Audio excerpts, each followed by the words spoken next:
What's up, y'all? This is a franchise ranking of sorts, but really it's a little bit different because instead of focusing on one single individual franchise, I'm actually going to be ranking the films of a individual filmmaker. So these movies don't necessarily all go together as far as like narratively goes, but they are bound by the same director. And I'm talking about Rob Zombie. He writes, directs, and I believe he edits all of his movies, or he's there editing. He's like a co-editor of the movies. So I think it's a very good thing that I can do these rankings here. And I'm not like a lot of people. There's a lot of horror fans out there who do not like Rob Zombie's movies. It is a very popular thing that people hate on Rob Zombie and his movies and his wife, and it's like unfair. Honestly, it's unfair. There are a lot of people who think House of a Thousand Corpses and Devil's Rejects are his only good movies, and I am here to tell you that that is not true. I like all of his movies. I'm not gonna lie. There are some that I don't like as much, but I do enjoy all of his movies for what they are. That being said, let's get into it. Myers. Trick or treat, baby. Go. All right, dead last, number 9. This is the Rob Zombie movie I dislike the most, or like the least, I guess I should say, because I do like it still. But it's his version of Halloween, his original, his number one, his Halloween from it's 2007, I think, 2009. I don't know. Whenever the first Rob Zombie Halloween came out, that's when it's from. But yeah, I liked this one. I like the theatrical cut more than the director's cut, which is not usually the case. Most of the times I usually like the director's cut better. But in this case, I feel like there's just a lot more unnecessary stuff going on in the director's cut. And, yeah, I think that the theatrical cut's better. It's just overall a weak point in his filmography.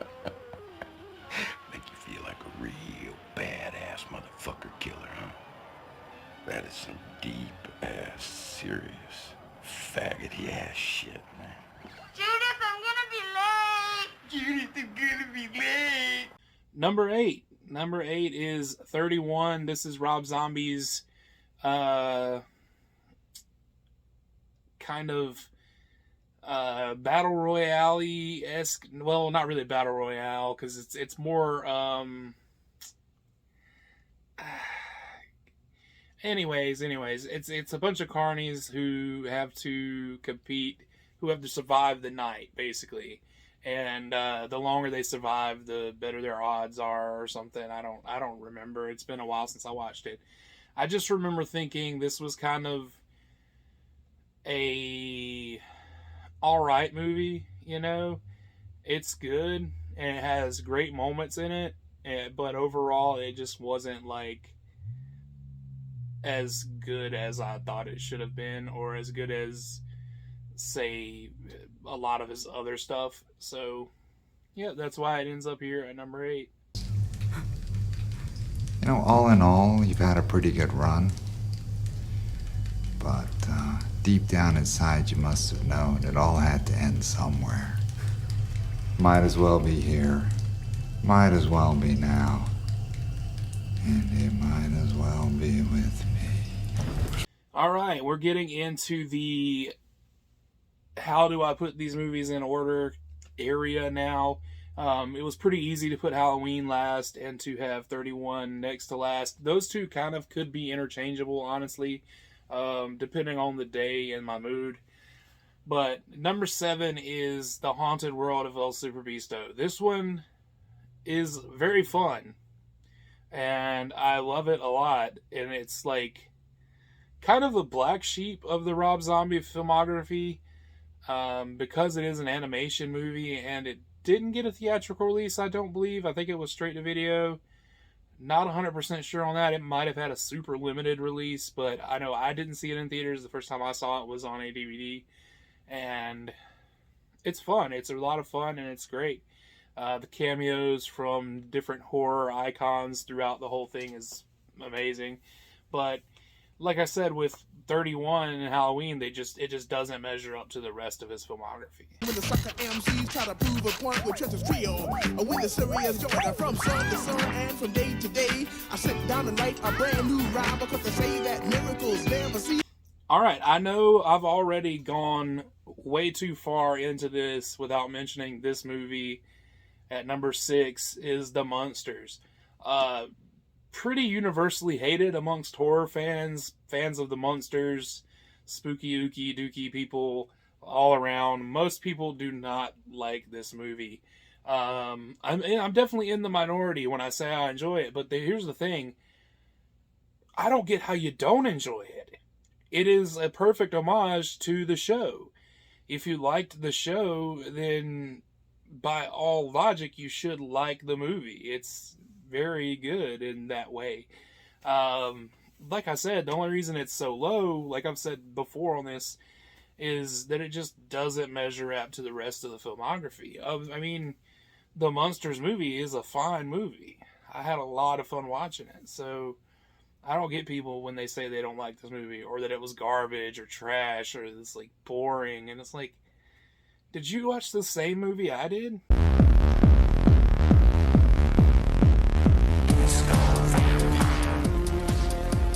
Number 5. All right, now this one is another controversial pick. As you may have noticed in my Halloween franchise ranking, it ranked pretty high as well. I'm talking, of course, about Halloween 2, the Rob Zombie Halloween 2. I think this movie is fantastic. I think when you look at this movie as its own thing and you take it away from anything from the John Carpenter movies, anything from the Mustafa Akkad produced, which, I mean, these are Mustafa Akkad produced, or his son. If you look past all the rest of the all the rest of the Halloween franchise, and you look at this movie and his Halloween as two movies of a completely new franchise, it's great. They serve as perfect reboots for a franchise. And honestly, this might be this is one of his stronger films. And that's not taking anything away from the rest of his filmography. It's just when you're starting to peek over the edge of the bad, well, not bad, because I like them all, like I said, but the bottom of the rung of the ladder, and then you're at the middle of the ladder, and the only reason Halloween 2 is in the middle of the ladder is because everything past that is just that much better. But yeah, I mean, Halloween 2, I'm not gonna argue with you over it.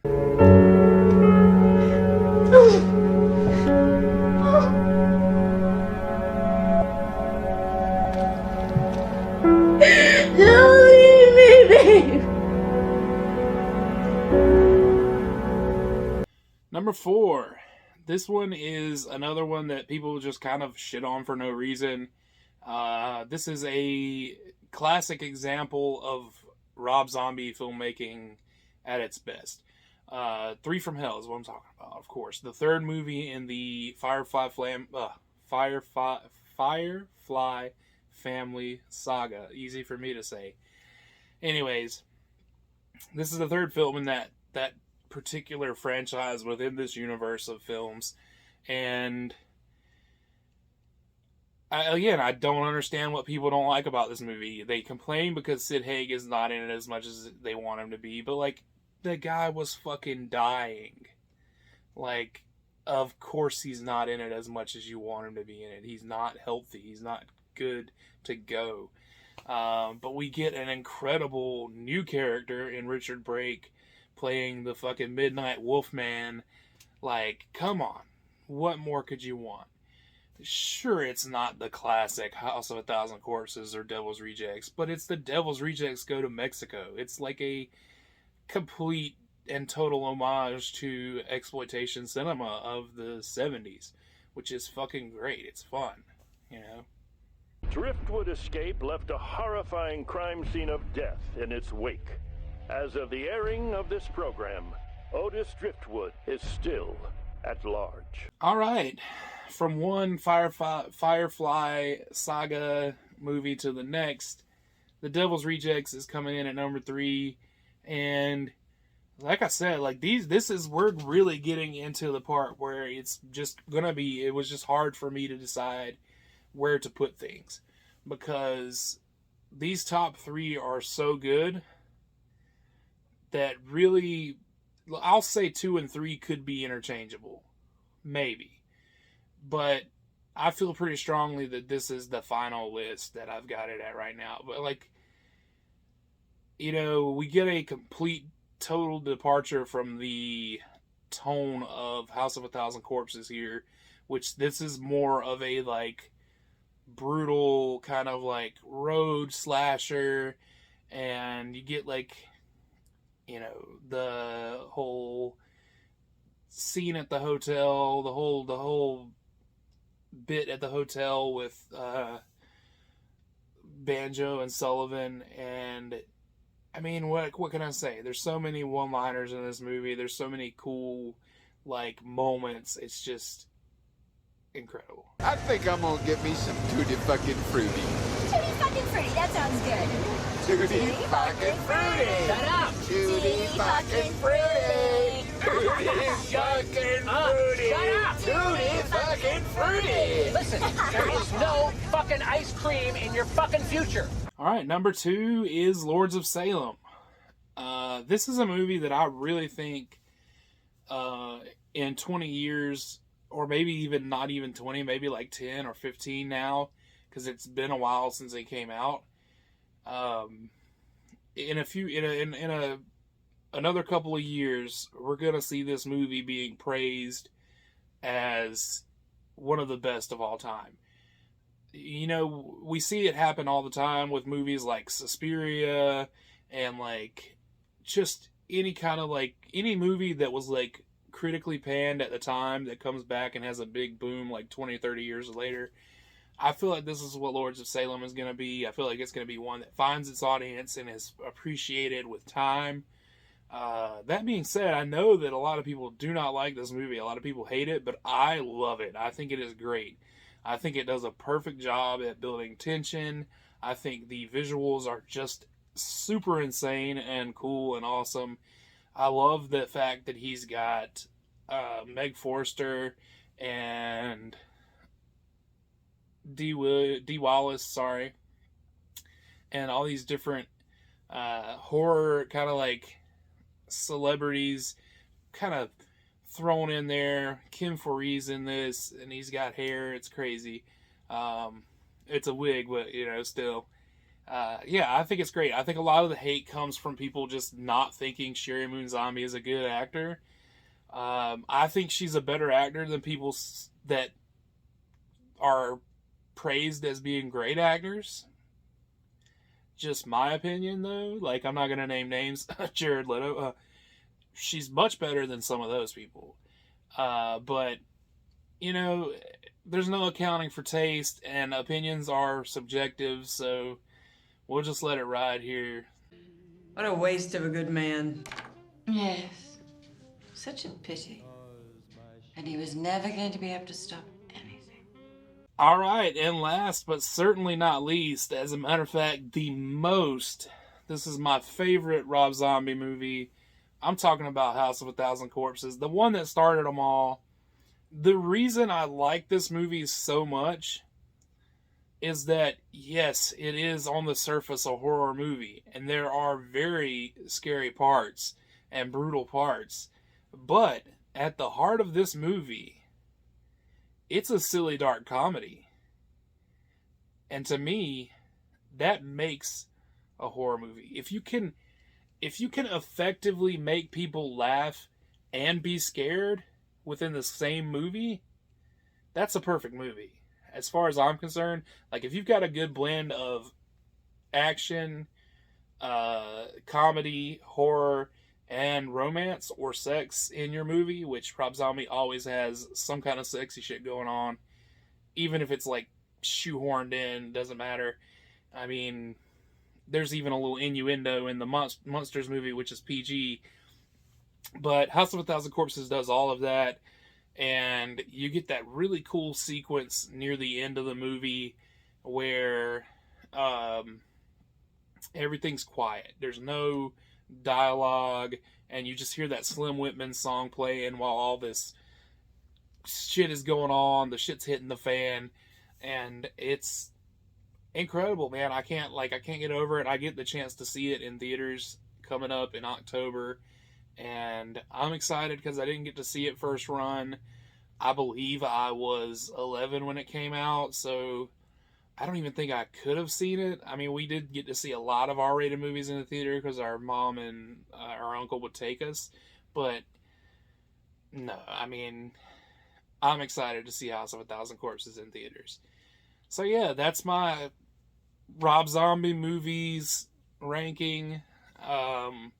Let me know of any other filmmakers that you want to see me do like this kind of a ranking for, or any suggestions for franchise rankings are still more than welcome. Keep in mind when you suggest filmmakers for me to do rankings for that I don't want to do a filmmaker who's been like a gun for hire and has like 400 movies under his belt. Let's keep it kind of realistic. I mean, Tarantino, Mike Flanagan, stuff like that. Like, I'm just throwing shit out there. Let's not get crazy with like Roger Corman, which I don't think he directed that many. I know he's produced a lot, but well, you know what I mean. Like, anybody that's got more than about 10 movies, count me out. But anyways, yes, thank you guys for watching. Make sure you like, subscribe, leave me a comment, all that good shit. Leave any kind of suggestions you have for future videos. And let's watch some fucking movies. Now, one of our local heroes, S. Quentin Quayle, a.k.a. Dr. Satan. Holy shit!